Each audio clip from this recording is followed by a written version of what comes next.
de tudo, obrigado, Rafa, pelo convite. Assim, foi um prazer. Vim aqui bater um papo com vocês sobre empreendedorismo, né, como tema, sei lá, né? Dá para vir aqui todos os dias falar. Aí eu escolhi um recorte que eu estou vivendo há um tempo. Eu acho que assim, alguns de vocês conhecem mais da minha história, do background. Eu estou, sei lá, 20 anos que eu trabalho com comunicação, sou diretor de filmes hoje, há 20 anos até, né? Aquelezinho na barriga, né? Lembrar, acho que até mais que isso, né? Mas nos últimos anos eu passei por algumas experiências que foram experiências muito ricas e muito importantes, que me ajudaram a ver uma nova perspectiva sobre a tarefa de comunicar, a capacidade de falar com as pessoas e o que isso significa, né?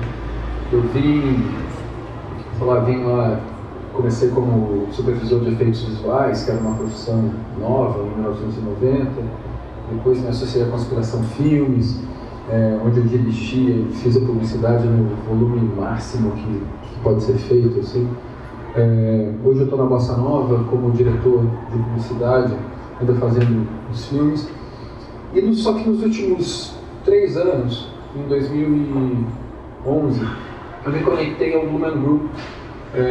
Quem não conhece, aqui no Brasil são os caras da TIM, os vizinhos, mas assim, eu acho muito bom quando alguém fala isso. Uma galera que tem 21 anos de estrada, tá começando em Nova York em 1989 e tal, mas com um show montado lá, os caras se apresentam há mais de 20 anos, com 12 espetáculos por semana em Nova York, 8 shows. Eu tive a chance de experimentar um pouco o que era a produção de conteúdo, de propriedade intelectual para live entertainment, né?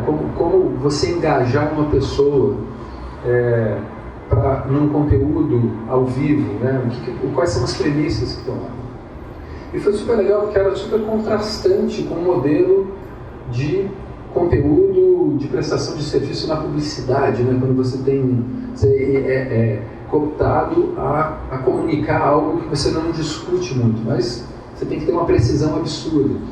Então esses dois modelos têm valores muito complementares e foi interessante para mim perceber e conseguir questionar alguns valores, né? Alguns são super legais e outros falam, opa, peraí, acho que isso aqui funciona muito bem.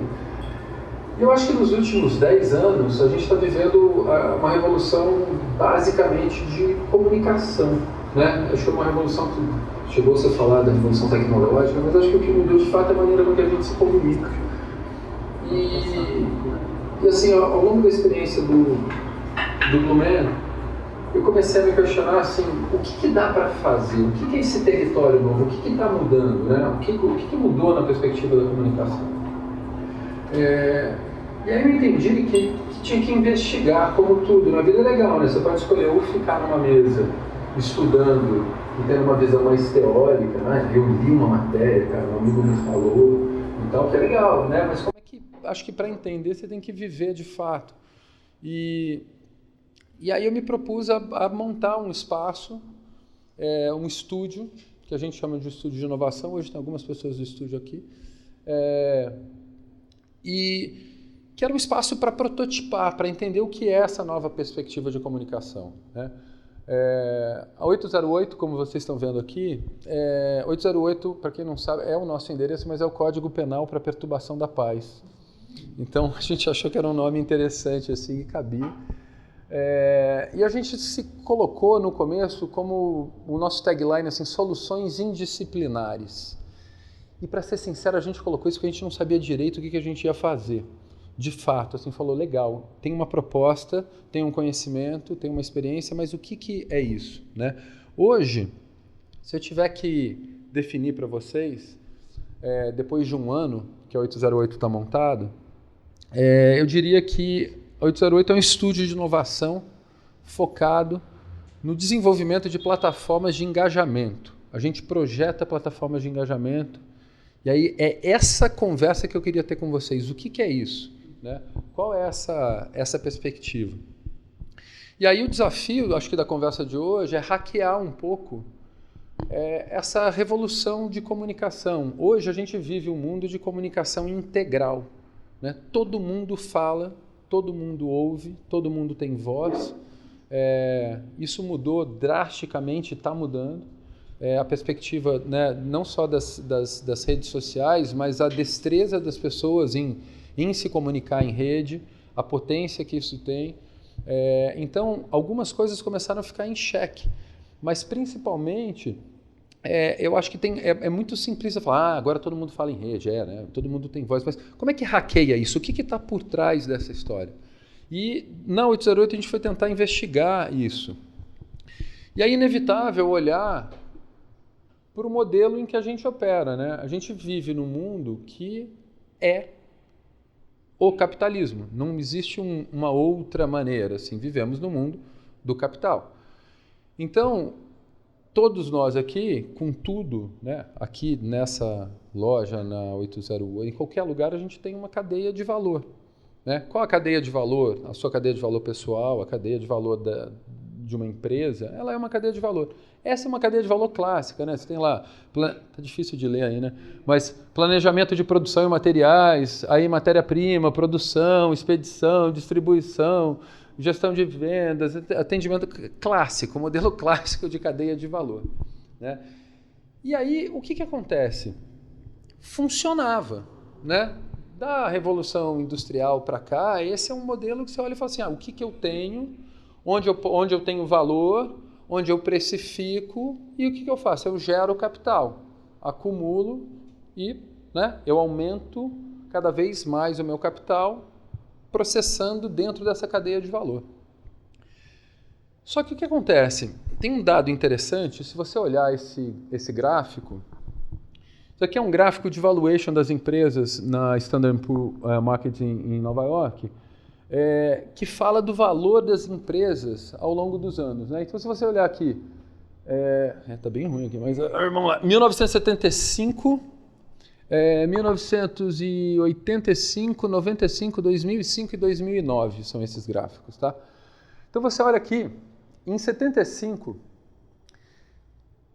a média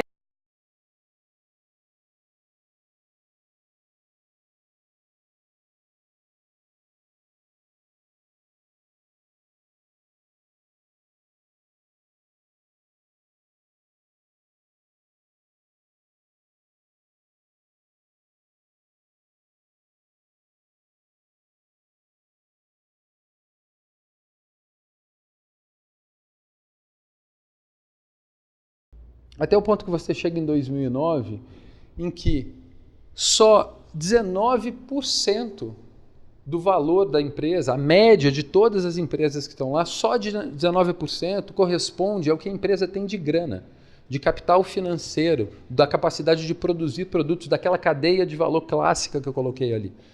Todo o resto, 80%, é de valor intangível. Né? Quanto vale a Apple hoje? Aquilo que ela vale não significa a quantidade de dinheiro que ela tem e a quantidade de produtos que ela tem em estoque que ela é capaz de entregar. Tem um valor intangível absurdo nessa história. Então, se você olhar aqui claramente, né, de 85 para 95 tem um boom drástico, né? Claramente cai o valor e o intangível cresce, porque isso daqui é o marketing bombando. Né? Isso é o broadcasting, é quando vem dos anos 80 para os anos 90, vem a Madonna, Michael Jackson, né? É um marketing bombado, são os veículos de massa, né? Isso acontecendo. E depois vem caindo, e obviamente assim, o gap não é tão grande, mas isso continua aumentando. Se você olhar alguns gráficos agora de 2015, isso aumentou mais ainda, já está próximo de 15%. Mas o que aconteceu ali dentro, como é muito grande, os 80% do que é intangível, mudou bastante. O que era intangível aqui antes provavelmente era o valor de marca, né? O quanto minha marca vale. E hoje em dia, cara, ninguém está falando mais de marca, é muito mais complexo. Né? Virou alguma outra coisa a ser investigada. Então, o que antes era o business plan que ele contava, o que o business plan conta? O negócio, ele é o plano de negócio, o plano de capital financeiro, quanto a gente faz de dinheiro. Lá dentro tem uma linha de marketing que é assim, isso daqui é mais ou menos o valor da marca, ou algo parecido com isso, mas é uma linha que ela tá lá, ela não está decupada. Quando você fala que só 19% dos valores de todas as empresas listadas na Bolsa são referentes ao que elas têm de dinheiro, cara, parece que o Business Plan não está contando mais o que essa empresa tem, né? Qual é a cadeia de valor dela? Se você tem um Business Plan e ele representa só 20% do seu valor, onde está isso? E aí, a gente hoje está vivendo uma era que é do capital integral, né? Não é mais só o capital financeiro. Hoje, não tem como todo aquele valor intangível, se você for decupar aquilo, você está falando de capital humano, capital ambiental, capital social e capital intelectual, né?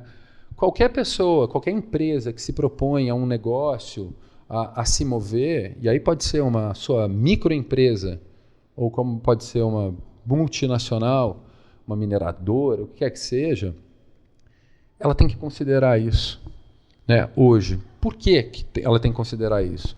Porque não existe mais a possibilidade de você entender o que você está fazendo se você não olhar para todos esses capitais, né? Repara que lá atrás, na Revolução Industrial, logo quando começou, o que acontecia? Tinha um cara lá que era o empresário, e aí o cara tinha força de trabalho lá dentro, era um trabalho quase que escravo, né? Quase que escravo. Então o que acontecia? O cara não pagava nada por aquilo. Aquilo era quase algo que era um asset qualquer.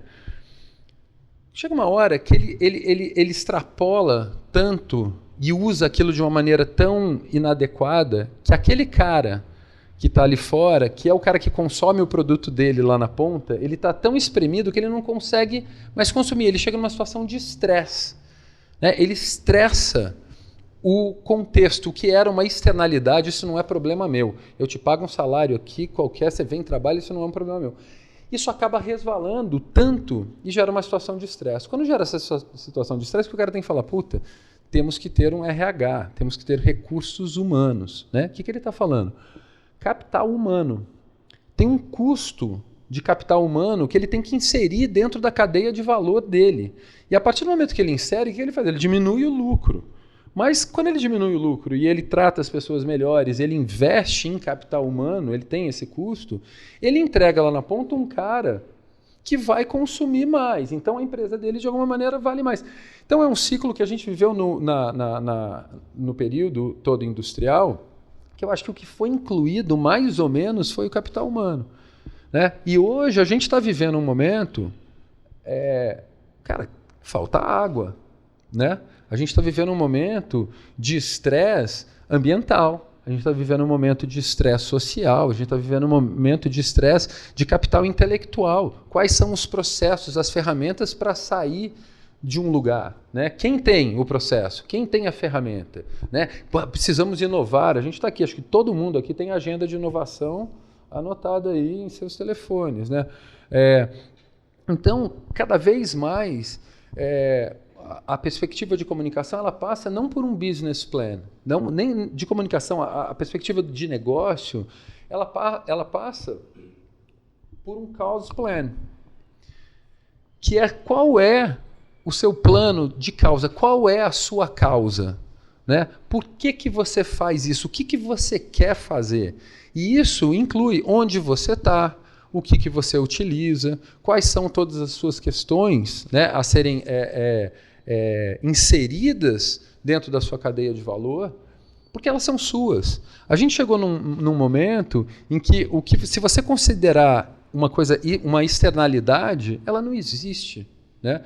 Somos 7,5 bilhões de pessoas habitando um planeta e a gente acha que existe lá, né? Você fala com uma pessoa de meio ambiente, aqui em São Paulo, o cara fala, lá no meio ambiente é fogo, né? Tem que cuidar do meio ambiente. Cara, é aqui, brother. Alô? Né? Assim, aí a hora que falta água, fala, porra, tá faltando água, mas tem que plantar árvore lá na Amazônia, tá desmatando. Então é uma relação muito louca.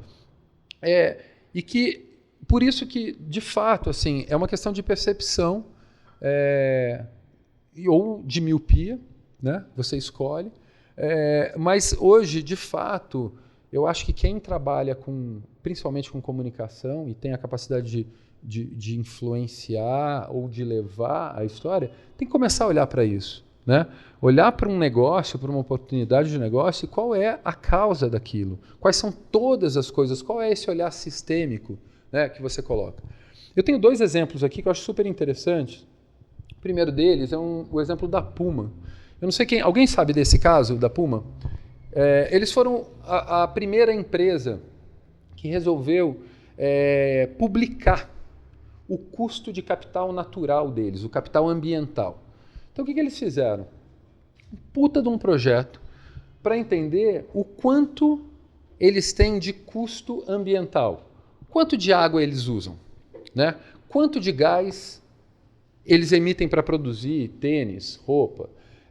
Na cadeia de fornecedores, quanto que os fornecedores gastam, quanto que tem de impacto, quanto tem de gás, quanto eles usam de terra, né? E terra em lugares de alto custo ambiental, porque você pode ter uma floresta que você pode plantar, mas você pode ter um lugar que você está desmatando para plantar. Então, o custo ambiental nesse lugar, eles fizeram um trabalho incrível.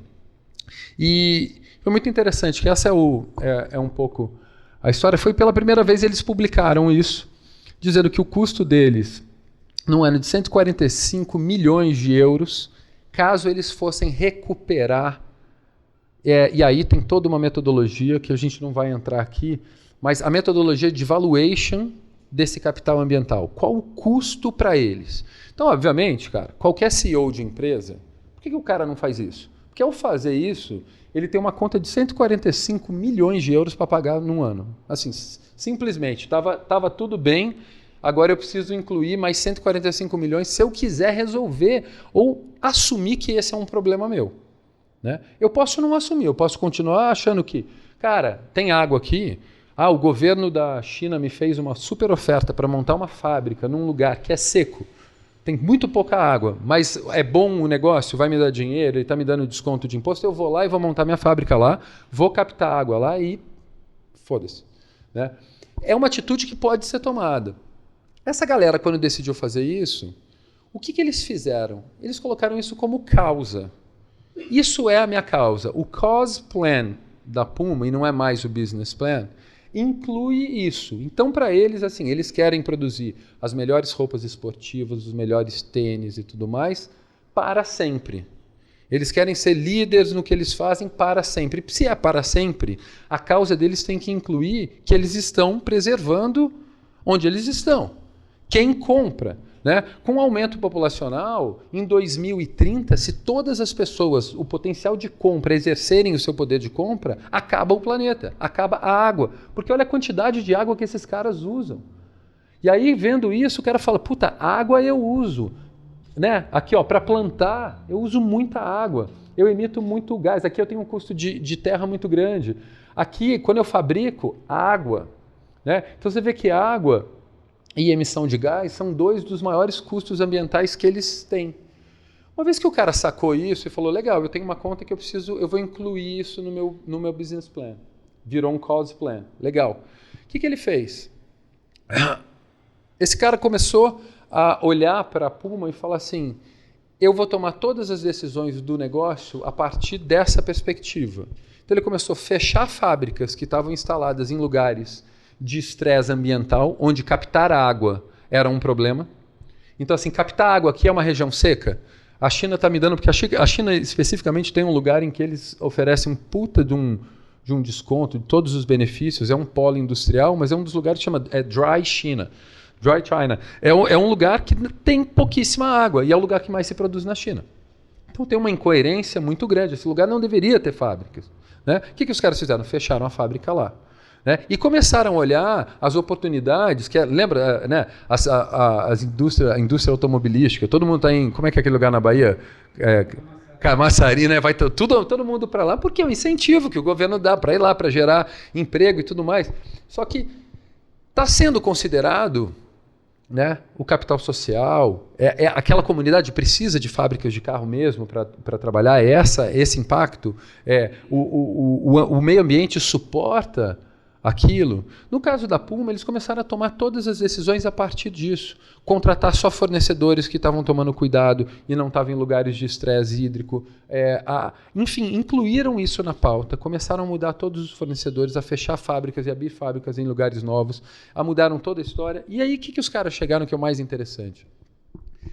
Eles conseguiram metrificar que antes, uma camiseta que custava $20, 20 euros, uma camiseta de algodão normal, o cara tinha um custo ambiental, aqui esse segundo aqui, que é de...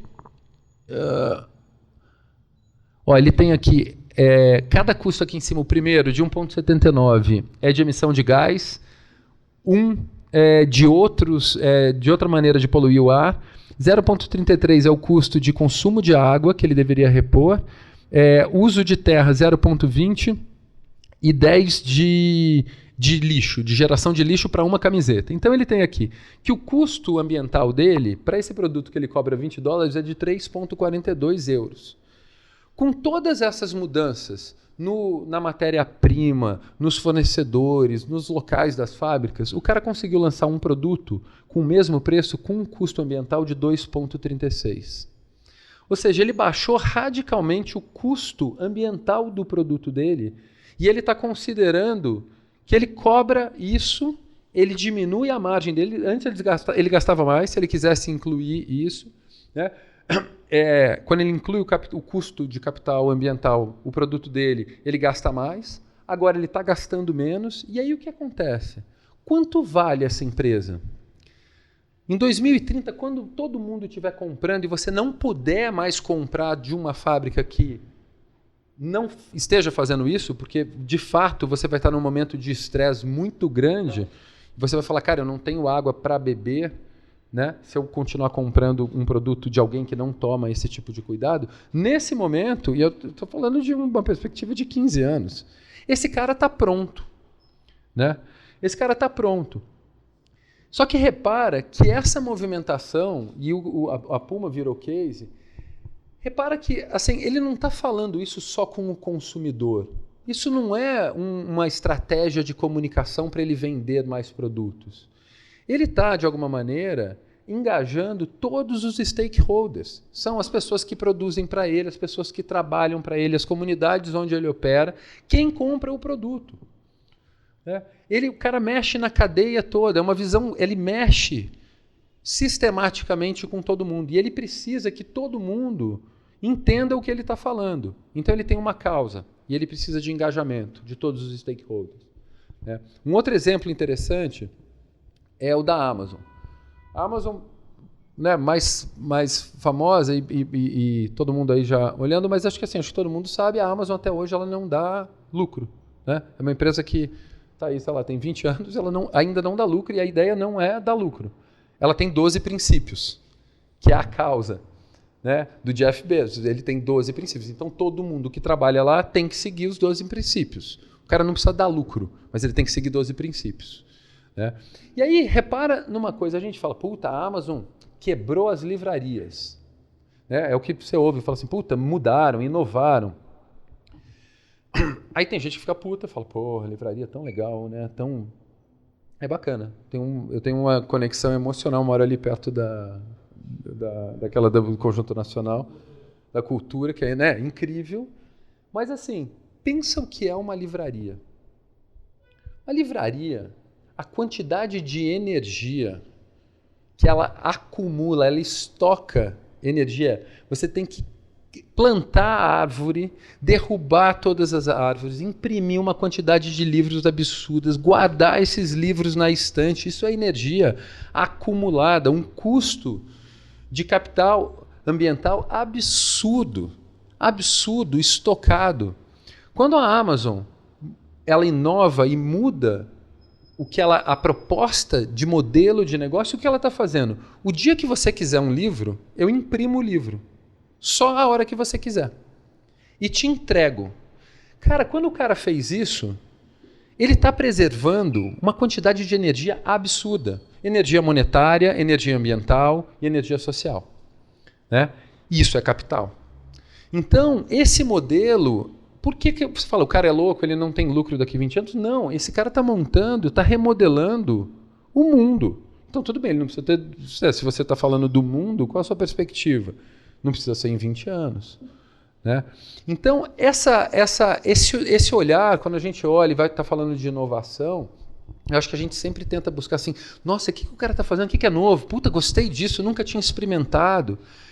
Mas hoje, assim, o que eu queria era compartilhar com vocês uma certa aflição de nós, pessoas que estamos aqui ligados à inovação, à comunicação de alguma maneira, a incluir essa perspectiva, esse olhar integral e sistêmico do que a gente está fazendo. Né? Quais são os pontos em que você está olhando? Qual é a cadeia de valor que você está transitando e como você pode influenciar essa cadeia de valor? Né? Eu olho aqui, naquele mesmo desenho, o cara que, sei lá, se o cara produz de um jeito e ele tira muita água, no caso da Puma, então ali na matéria-prima, antigamente o cara considerava a falta de água de um lugar, o estresse hídrico, como uma externalidade. Era algo fora da cadeia de valor dele. Isso não me pertence. Eu tiro a minha água, produzo o produto, volto o dinheiro, eu coloco aqui de novo, puxo mais água, me vendem a um preço. Ele não quer saber que o preço que ele está pagando é subsidiado e alguém não deveria estar subsidiando. Né? Então, é uma externalidade. Produção, gera resíduo, tudo bem, joga lá, joga lá, joga lá, joga lá, pô, ninguém está reclamando, o governo que deveria fazer. Cara, se o cara considera só externalidade e todo mundo considera tudo isso como externalidade, não existe externalidade. Qual é a externalidade? Falta água na casa de alguém aqui? É externalidade aonde? É na sua casa, brother, não tem lá. Com 7,5 bilhões de pessoas no mundo, é aqui. Né? O tempo todo é aqui.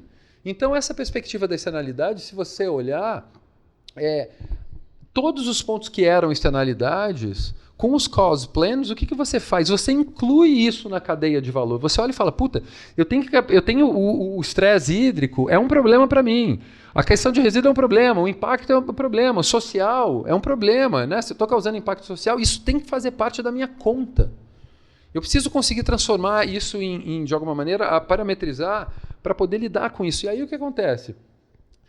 Entra de novo, né? Ou você tem uma situação de estresse, você fala, puta, acabou a água, então eu preciso mudar daqui.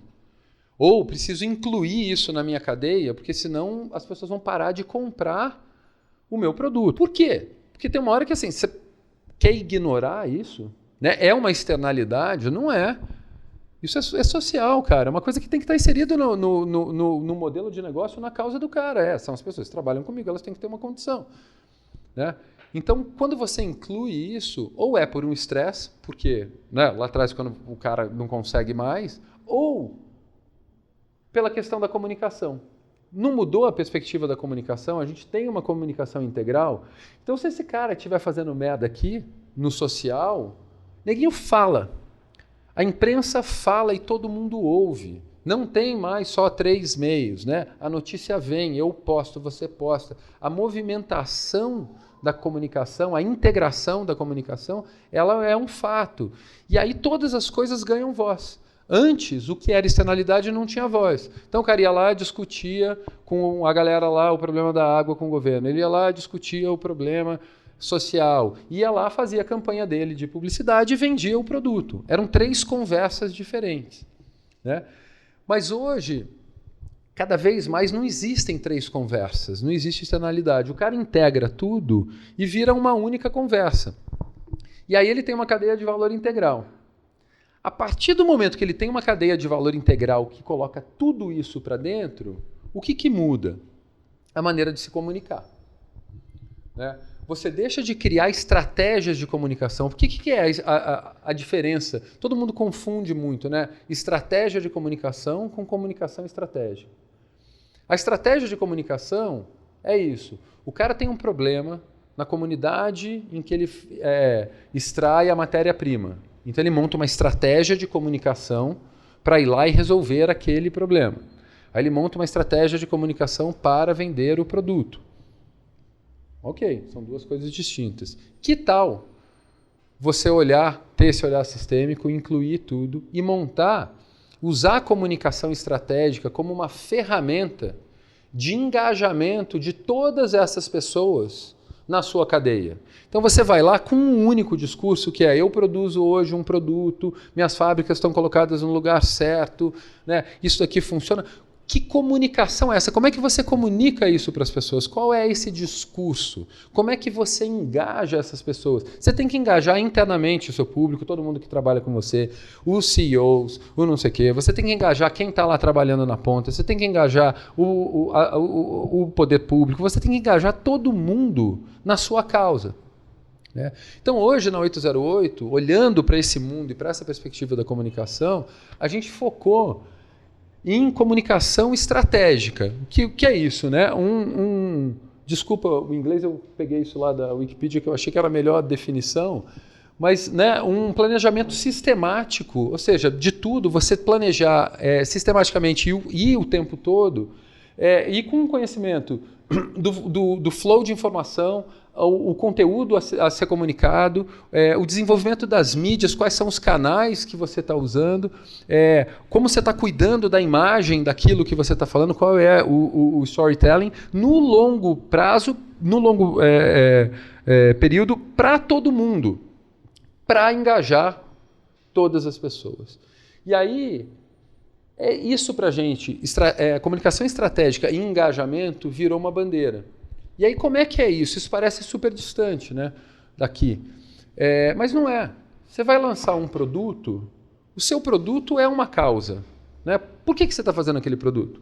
Ele é uma causa. Eu quero ser um produto porque ele é moderno, ele é bacana, é uma roupa legal, ela é feita assim, assim, assim. Né? Eu produzi dessa maneira, tomei esse tipo de cuidado. Então eu tenho uma causa, eu estou te oferecendo a minha causa. E aí você fala, pô, que legal.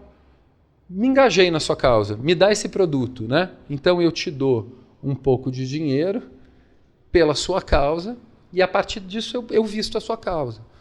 Então é um produto, pode ser uma marca, pode ser um negócio, pode ser um processo, pode ser o que for, mas são causas. Né? Se você começa a olhar dessa maneira, você ganha profundidade. E aí a gente começou a adotar um método que é um método usado nos processos de longo prazo de impacto social. A gente está aplicando isso para desenvolver os nossos planos, os nossos projetos de comunicação, que é a teoria da mudança, ou Theory of Change. Eu não sei se alguém aqui já ouviu falar dessa teoria. Alguém aqui já navegou por aqui? Cara, essa teoria é muito simples, mas basicamente assim, ela é um framework. A primeira premissa é de longo prazo. Então você olha e se é uma causa, cara, você pode ter a causa do dia, né? Puta, vou sair, vou me divertir. Legal, talvez nessa você não precise de uma teoria da mudança, né? Quando a gente fala de mudança, a gente está falando de transformação. Então, assim, eu quero lançar um produto que eu seja reconhecido e a partir desse lançamento, a hora que eu lançar outro, eu estou construindo algo, né? Ou eu estou produzindo. O que eu estou fazendo que está mudando? Qual é o meu índice de transformação? Então, essa teoria, ela te ajuda, ela te instrumentaliza para você setar onde você quer chegar, qual é o seu outcome. Né? Se você olhar o framework, é isso. Qual é o seu outcome? É a primeira coisa. Né? Qual é a sua mudança, a transformação que você quer fazer? E aí, quando você seta isso, você começa a olhar e faz um Power Map, que é o mapa de quem são os stakeholders, quais são os recursos que você tem, os assets que você tem hoje, né? Para chegar ali. Então, pô, sei lá, eu faço roupa, eu tenho minha cadeia produtiva, eu tenho meus consumidores, eu tenho quem gosta de mim, quem não gosta de mim, eu vou incluir quem não gosta, pode ser. Né? Mas você mapeia, você vê assim, qual é o seu Power Map. E aí depois de mapear, você vem e faz alguns inputs. Quais são os inputs? Suas causas. Né?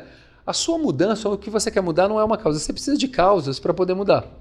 Né? O que você quer transformar? Quais são as causas que vão te levar a transformar?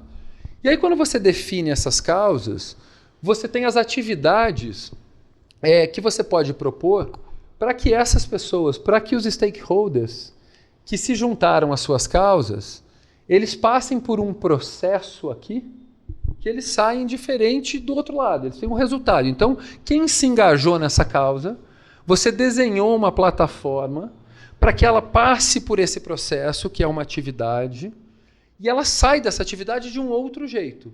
Ao sair de outro jeito, porque ela saiu de outro jeito, é capaz dela transformar. Né? Então, essa perspectiva, quando você olha, é um caminho reverso, você seta o que você vai mudar, é que nem a bola, né, jogo de sinuca, quando você dá aquela... Estão todas as bolas lá, você pode dar uma tacadona, que normalmente é o que eu fazia, e aí, puta, caiu, a bola 7 caiu lá, outra aqui, mas tudo bem, caiu por um acaso. Agora, como é que você dá uma tacada daquela e fala assim, bola preta na caçapa da direita no centro? É isso que essa teoria propõe. Você fala assim, eu quero transformar aquilo. Legal, vai e mapeia qual é seu power map, quem está aqui, quem está disponível, o que você tem, porque você não vai transformar com o que você não tem. O que você não tem, você tem que criar, tem que ser um output. Então, assim, qual é o processo? Legal, suas causas, primeira coisa, do que você está falando?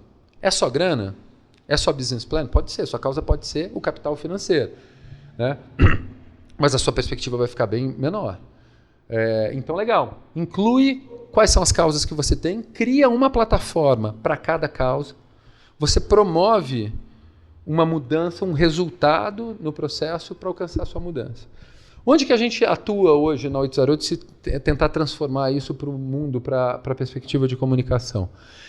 Esses dois lugares aqui, né, o Power Map e as causas, dá para setar, se quiser, numa espécie de um trabalho de consultoria, né? Que é quando você entra, você entende o que uma pessoa está fazendo, qual é a proposição, qual é a marca, e aí você entende, vai lá, conversa, mapeia, vê quais são os stakeholders, e aí você olha a perspectiva, qual é a causa, ou qual é o business plan que aquele cara está seguindo, e você consegue, de uma maneira, ajudá-lo a ver qual seria uma causa para ele, né?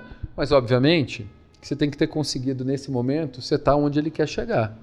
Né? Qual a transformação? O que você quer inovar? Né? Se você considerar a transformação como inovação, legal, você quer inovar, porque hoje é isso, né? A gente faz trabalho de consultoria, às vezes. A primeira coisa, você abre a porta e o cara fala, então chamei vocês porque eu preciso inovar. Legal. Então tá. E aí o que isso significa? Né? Você quer transformar? Não quero transformar, só preciso inovar. Você fala, legal. E aí você vai no processo, e aí você fala, pô, legal, a sua unidade de mudança. Puta, mas isso eu não consigo. Né? Então é engraçado, e a gente começou a ver, eu não sei se vocês já esbarraram com as B Corps, ou o Sistema B, que aqui no Brasil, que é o sistema de capitalismo consciente, que é muito legal, vale a pena dar uma olhada. Basicamente, assim, é um relatório, tipo um ISO 9000, que você pega e responde. Demora um tempo lá, tem umas 130 perguntas. Elas parecem fáceis, mas quando você vai responder de verdade, você pode dar uma mentidinha lá, mas se for responder de verdade, demora. E até dá aquela doidinha, você fala, jura? Não, acho que eu... Não, tá bom. Então, eu já paguei lá umas várias vezes, assim, você vai lá e fala, não, deixa eu vou ser sincero. Para saber se você está... Assim, eles têm essa bandeira do capitalismo consciente, que é assim, legal, é capitalismo? Vamos ganhar dinheiro? Precisamos todos ganhar dinheiro? Precisamos. Com alguma consciência, não é o capitalismo selvagem? Então, o que você faz? Nesse relatório, por exemplo, ele tem uma pergunta que é interessante. Fala assim, qual é o menor salário da sua empresa? Né? E qual o maior salário? O presidente lá, sei lá, de uma multinacional, com bônus e não sei o quê, o cara deve ganhar, sei lá, uns 7 milhões num ano. Um cara desses, grandão. E a faxineira? Ganha R$700? Talvez. Né? Nesse múltiplo, você tem um múltiplo de 1.000, de 10 mil. Né? 10 mil? De 1 milhão? 7, mas enfim, múltiplo é gigante. Esse múltiplo entre o seu menor salário e o maior salário, repara que você está causando um impacto social absurdo. Porque um cara que sai com 7 milhões e vai para a rua, ele precisa defender 7 milhões. Ele precisa blindar o carro dele, ele precisa morar num condomínio, ele precisa se fechar, porque ele tem 7 milhões e tem alguém que não tem. Né? Então, no capitalismo consciente, o cara fala, pô, legal, você pode ter um CEO, você pode pagar bônus, ele quer ganhar 7 milhões, legal. A sua faxineira vai ganhar 70 mil. Ponto. Agora você fala assim, cara, por que não? Né? Se ele está crescendo e está vindo, ele está considerando que é uma externalidade. O problema é que tem gente lá que não estudou, que não sei o que pode topar fazer por 700, é um problema que não é dele. Se ele inclui isso como sendo um problema dele, ele ajuda a melhorar, imagina se todo mundo fizesse isso. Né? O impacto social que você sozinho está fazendo. E aí extrapola isso para o que você consome, como é que você joga o seu lixo, enfim, as coisas que você faz. E é difícil. Então é um movimento, é um processo, é um novo olhar, uma nova perspectiva, mas isso está rolando. É importante que role. Né? Então quando a gente vai fazer consultoria, tem muito desse olhar. Né? Mas ela está um pouco baseada na teoria da mudança. A consultoria ela para só aí. Um outro lado que a gente faz, que é quando você fala o projeto dessas plataformas, o desenhar a plataforma, ela na verdade é design estratégico, é design de experiência. Né? Vamos fazer um evento legal? Vamos fazer um filme? O que a gente vai fazer? Vamos fazer um encontro? Vamos fazer isso daqui. Né? Isso aqui é uma plataforma de engajamento. Né? Isso daqui é uma plataforma de engajamento. Quem chegou aqui vai sair diferente. Pode ser melhor ou pior, mas vai sair diferente. Né? E aí, ao sair diferente, talvez esteja mais preparado para fazer alguma transformação, que era a minha causa, de estar aqui falando com vocês, que era a causa do Rafael me convidar. Né? Então, a gente está se engajando em causas. Então, o design da plataforma é um produto. Né? A gente projeta. E a gestão, que é a produção, nada mais é que produzir. Tem vários produtores aqui, tá? Ter representante digna da classe. Só que a produção não é vista como uma gestão de uma plataforma de engajamento. Né? A produção é vista como algo que é assim, faça, execute, seja preciso e vá embora. Né? É assim, monta, faz e sai. Não é visto como gestão. Eu nunca ouvi essa palavra assim, vamos fazer a gestão de um filme? Né? Cara, e a gestão? Na verdade, a gestão é você entender o que está sendo pedido, quais são as questões, né? Juntando os stakeholders, manipulando os recursos, organizando, gerindo aquilo todos os dias, entregando alguma coisa. Né? Então, aquilo é uma plataforma, ela foi desenhada, tem um design, tem um processo. Agora, quando você vê isso só como uma produção ou só como uma execução, quando eu estou dirigindo filmes, muitas vezes assim, estou só dirigindo o filme. E tem alguém que está só produzindo. A gente não tem esse olhar do o que a gente está criando aqui. E quando você passa a ter esse olhar, né, muda. Isso realmente muda de perspectiva, porque você fala assim, puta, eu estou fazendo alguma coisa que pode gerar um resultado e isso pode transformar. E aí, eu acho que quando a gente faz isso de uma maneira legal, é onde a transformação você fala, puta, inovei. Fiz alguma coisa que realmente, que de fato, inovou. Na 808, a gente entendeu que quando a gente valida esse processo, a gente consegue fazer isso numa demanda que vem de mercado ou numa consultoria que a gente entendeu, e aí foi lá, desenhou uma plataforma de engajamento, criou um resultado e o cara se transformou. Ou quando a gente é chamado para fazer... Normalmente lá... Primeiro, que é difícil fazer o pitch da 808, né? Você fala assim, o que você faz? Faz plataforma de engajamento, não sei o quê. A metade já fala, não, beleza. É agência de publicidade? Não, não é. É produtora? Não, não é. Ah, tá. Então tá. Então, assim, quem faz isso, legal, a gente não conversa. Quem fala, pô, que legal, eu não entendi nada. Entrei no site de vocês, normalmente assim, entrei no site de vocês, achei super legal, eu não entendi nada. Aí fala, legal, esse cara está pronto para começar a conversar. Né? E aí, quando a gente valida esses processos e a gente entende que a gente conseguiu inovar com um cliente ou com uma demanda do mercado, isso abre uma perspectiva super interessante. Isso significa que a plataforma que a gente criou, ela é de fato uma plataforma que funcionou para um cara. E a gente entende, será que essa plataforma funciona para outras coisas? Porque se ela funcionar para outras coisas, isso é um produto. Isso é algo que pode ser colocado à disposição da inovação de vários outros processos. Né? E aí vira uma venture. A gente lança isso como um produto nosso, um novo negócio.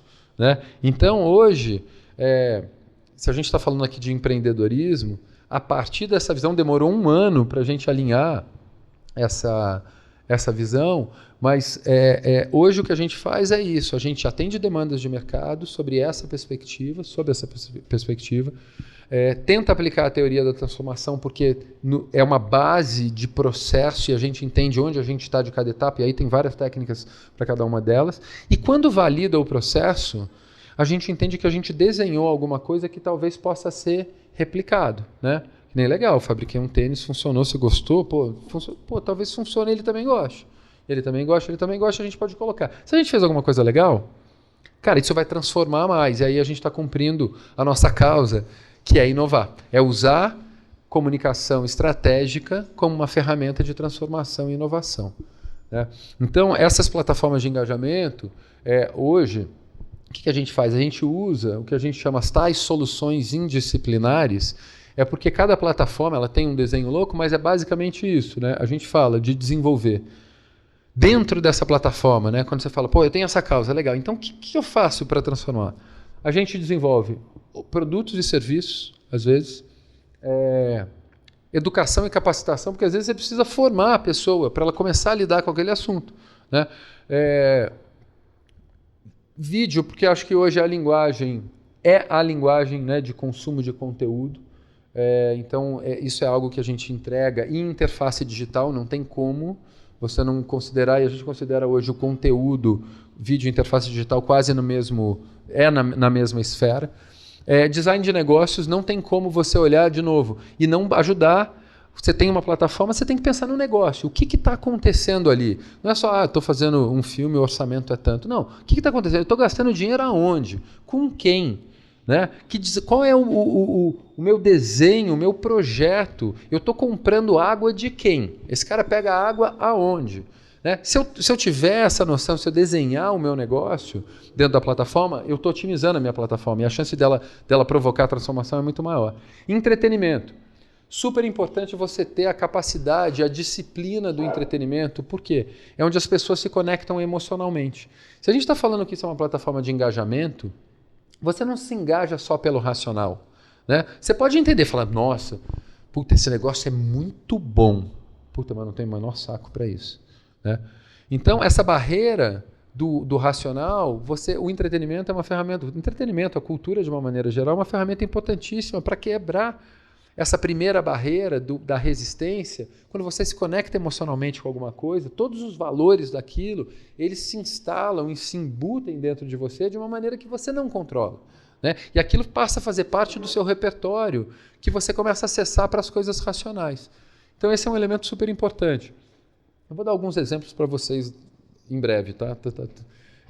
Planejamento estratégico, que é isso, assim, cara, etapa, 1, 2, 3, como é que faz?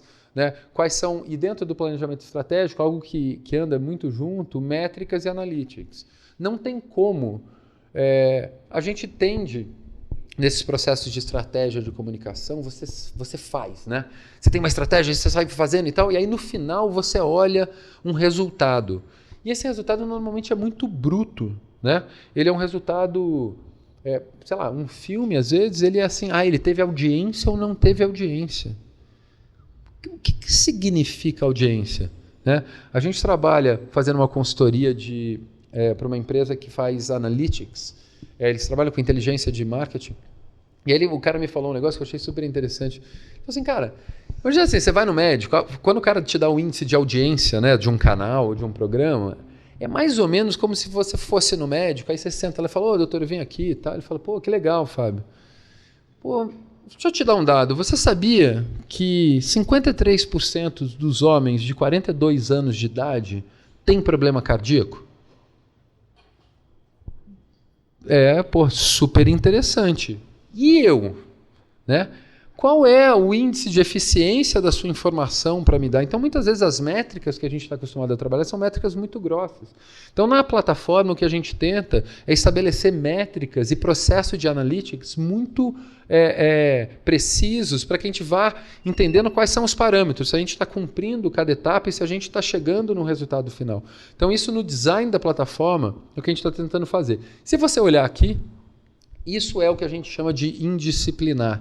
São várias disciplinas colocadas em rede e todas elas têm que conversar uma com as outras, né? Porque não é você passa por esse processo, depois por aquele, depois por aquele. Até está desenhado aqui, eu vou corrigir isso daí. Isso é uma organização em rede, né? De todo mundo falando com todo mundo.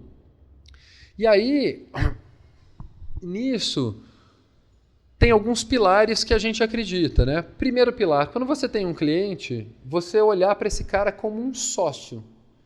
Né? Por mais que ele esteja te pagando e você está recebendo, se você inclui todos os capitais, você tem uma visão mais integral e sistêmica, você fala assim, cara, eu estou nesse cara e isso é uma venture que eu estou fazendo com ele. Eu preciso ganhar e ele precisa ganhar. É uma relação win-win? Legal. Então o que você faz para essa relação se construir dessa maneira?